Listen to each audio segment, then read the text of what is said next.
guys, it's David with Trade School Consulting, and today I wanted to make a video and speak to you guys about residential memberships.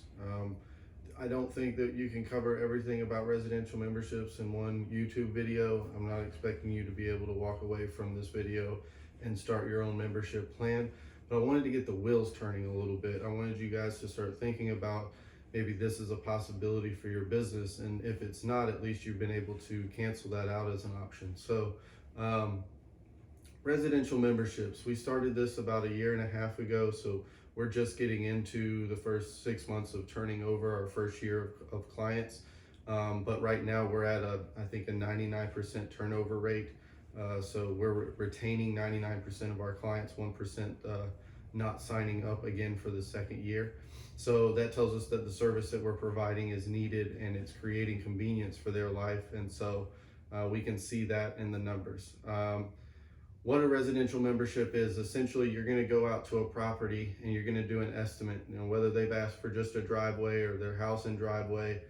You can usually see things that the property needs while you're out there that is not on the customer's mind as something that they should be keeping up with. So whether that's gutters or windows or a roof wash or some back patios or pool decking, whatever that may be, you can always see these extra things and you can bring those up to the client's attention. But a lot of times your barrier is the price point, which you start racking that up as you start doing full property cleanups. And so one of our benefits is that you can go with a monthly membership and maintain the property year round without having to get hit with a lump sum payment once a year to maintain your property. So what you do is you go out, you talk to the client, you educate them on the service, you educate them on the plan. Generally, we have a booklet that we'll pass out while we're talking to them that has the membership plan on the back page that they can go over. And then what we'll do is we'll go ahead and say, okay, look, your property needs 3 gutter cleanings a year. It's going to need 2 window cleanings a year. Due to the foliage and stuff around your property, we're going to recommend that you have at least your house washed once a year. Your roof needs to be washed every 3 years, right? So we're going down the list. These are the things that your property needs. And then we're bundling that all together. We're figuring out how much that would cost if we did a one-time service visit. Even though you couldn't do a one-time service visit for all 3 gutters, you're adding in all 3 gutters, you're putting it all together, and then you're dividing that payment by 12. And that gives them the monthly payment that they'll have. They don't receive a discount in our program for signing up as a member. One, because I always tell them we don't give discounts, we don't charge interest. It's the service, the cost of the service that we're going to provide. But it's also the convenience of not having to remember to do these things around your property, because if you forget these things, which is most likely going to happen, because most of the time I don't remember that my gutters need to be cleaned until I see that water's overflowing. At that point, it's too late, right? You have water rushing onto your boards, and making sure that you don't have to have problems like that where you could have wood rot in your fascia board or foundation problems from water not draining properly away from the home. Those types of things that gutter clogs can cause. So, and that's just on gutters, right? We haven't even touched on pressure washing or window cleaning and why these things are important. So, you want to prevent those more costly breakdowns, and that's our pitch to them. The way that we kind of talk to our client about it when educating them is more so about, looking at this as the largest purchase that you're going to make in your lifetime. Now, whether it is or it isn't, it's up there. And you can use this as an example. The second largest purchase that most people generally make in their lifetime is a car. And generally when making that investment, the car company sees fit to give you a owner's manual, is what they used to call it. But now if you actually go in the glove compartment when taking delivery, you'll see this booklet, and it actually says preventative maintenance on it. And what it does is it goes through and tells you at these certain mileage points, you need to check your car for these certain things. And this will prevent larger, more costly breakdowns and repairs. And so we talk to them about that and tell them that this is the same thing for your property. It's your largest investment. If you're going to have that for your second largest investment, it makes sense to have it for your largest investment.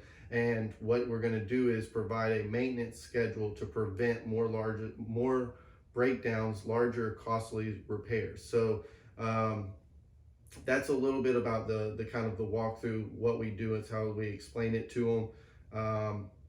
I think on the back end of this, right? So you're trying to figure out a couple of things. One, if they decide to not pay me, what happens there?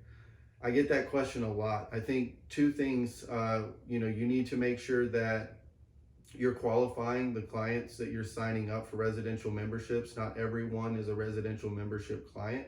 And so you have to go through your qualifications, make sure that this is someone that, is going to pay on time. Generally, our members, we see, and this is just from looking at the data, we see that our members usually own higher end homes, $800,000 and up.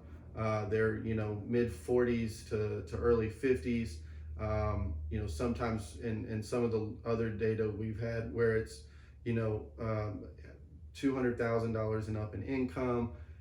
When you're looking at a specific person that's going to make sure that they're not getting dinged on their credit in order to skip out on paying the pressure washing guy, it's just, you got to qualify them. Second thing is, make sure you put the verbiage in your service agreement. So just like a service agreement with a commercial property, you want to have verbiage in there that's going to protect you against non-payment. That verbiage can include putting it, against their credit, also putting a lien on the property. There are a couple of things that you can put in there, and make sure that you're clear and upfront with them, right? So if you decide that you want to not pay anymore, you want to get out of the membership, you're more than welcome to do that. But we need to go over this verbiage really quick. I want to make sure that we're upfront about our service agreement and how it works. And no one's ever been upset about being educated on the fine print. Most people that try to glance over the fine print when getting someone to agree to something. So to be upfront and honest about that is completely okay. The other thing that a lot of people ask is, what happens if someone moves in the middle of the contract and just generally wants to break the contract so they can go to a different property? We've actually had this happen where they want to move the membership to a new property, but obviously the new property has different needs. So what we'll do is, if you're behind, and what I mean by that is, if I go in and I do $1,200 worth of work, but your monthly payment is only $400 a month, then and you've paid 2 months, then what we'll do is look at what it would have costed as a one-time service charge, which is $1,200, and we'll say you've paid $800, you pay the remaining $400, we break the contract and sign up a new one at the new property, and we'll start from that day moving forward at the new property. So that's the way that we kind of do it. If they decide in the middle of the contract they want to break it, that verbiage is in the service agreement as well. The other thing is how to schedule these things out. So generally what you want to do is make sure that you're, one, not scheduling all of the services in one visit or a huge group of those services in one visit, because you're putting too much, you're liable for too much. There's too much risk there. So what you want to try to do is divide the monthly or the yearly plan into quarterly visits. So every 3 to 4 months you're visiting that property, depending on the needs. Some properties only need 2 visits a year. Some properties need 4 or 5 visits a year. So it just depends on what you need. But every 3 or 4 months you're stopping by, you're checking up on the property and having scheduled visits for their driveways, their house wash, their deck, their patio, and spreading that out throughout the year so that the customer's payments are kind of with it, if not ahead of it. And if it's not ahead of it or not with it, then it's not far behind. And you're not risking so much if the customer were to not pay you, which generally does not happen. And I want to say that again, like, we don't have that problem. I think if you're qualifying your customer and you're making sure that this is the type of customer that you need to sign up for a membership, and you're doing good quality work, that you shouldn't have a problem with maintaining that relationship. So that's a little bit about residential memberships. It's just, again, I wanted to get the ball rolling, get your head thinking about it. This may be something that's a good fit for you.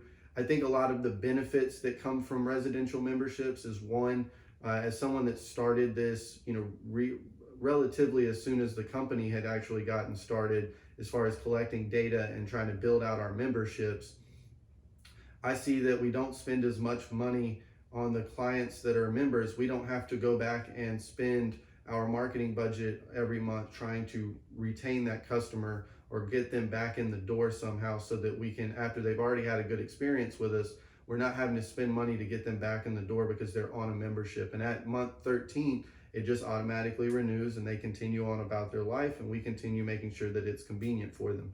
So I think that's one. You don't have to spend your marketing dollars, which means that you can go out and acquire new clients with those marketing dollars and hopefully new membership clients. And so it allows for exponential growth. And I think that that's a really big selling point to residential memberships.